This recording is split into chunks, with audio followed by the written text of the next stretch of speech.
Oil ব্যবহার করতে পারবো কিনা। আবার অনেক মেয়েরাও প্রশ্ন করে থাকেন যে সহবাসে গেলে আমার খুব ব্যথা করে, জায়গাটা শুকনো থাকে, আমি কোনো কিছু অনুভব করতে পারি না। তো সেক্ষেত্রে আমরা কোনো অয়েল বা ক্রিম ব্যবহার করতে পারবো কিনা। ধন্যবাদ সুন্দর একটা কমেন্টস করার জন্য। আসলে তেল বা ক্রিম ব্যবহার করে এটা কিন্তু এটাতে সহজে ভিতরে প্রবেশ করানো যাবে, কিন্তু সুখ অনুভব করা যাবে না। স্ত্রী সহবাসে সুখ পাবে না, স্বামীও সহবাসে সুখ পাবে না। জায়গাটা কেন পিচ্ছিল হয় না, কেন শুষ্ক থাকে, প্রথমে এটা জানতে হবে। কারণ আপনাকে সহবাস করার সময় স্ত্রীকে পর্যাপ্ত পরিমাণে ফোরফেলে করতে হবে। কারণ মহিলাদের সেক্স লুকায়িত থাকে। অনেক সময় দেখা যায় যে 10 থেকে 15 মিনিট ফোরফেলে করার পর উত্তেজিত হয়, অর্গাজম হয়, কামরাজ বের হয়। তো সেক্ষেত্রে স্ত্রীকে পর্যাপ্ত পরিমাণে ফোরফেলে করতে হবে। ফোরফেলে করার পরেও যদি উত্তেজিত না হয়, সেক্ষেত্রে মনে করতে হবে যে আপনার স্ত্রীর অর্থাৎ আপনার যৌন চাহিদাটা কমে গেছে, সেক্স হরমোন কমে গেছে। সেক্ষেত্রে অবশ্যই আপনাকে একজন অভিজ্ঞ সম্পন্ন নিষ্ঠাকৃত ডাক্তারের শরণাপন্ন হতে হবে।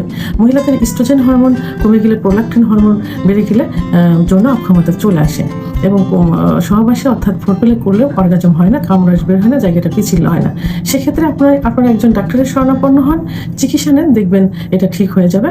অর্থাৎ সেক্স হরমোন ফিরে আসবে, যৌন ক্ষমতা ফিরে আসবে। তখন সহবাসে কোনো তেল বা অয়েল ব্যবহার করা লাগবে না। তখন ফোরফেলে করলে অর্থাৎ সামান্য উত্তেজনাতে অর্গাজম হয়ে যাবে, কামরাজ বের হবে, জায়গাটা পিচ্ছিল হবে এবং সহজেই সহবাস করা যাবে।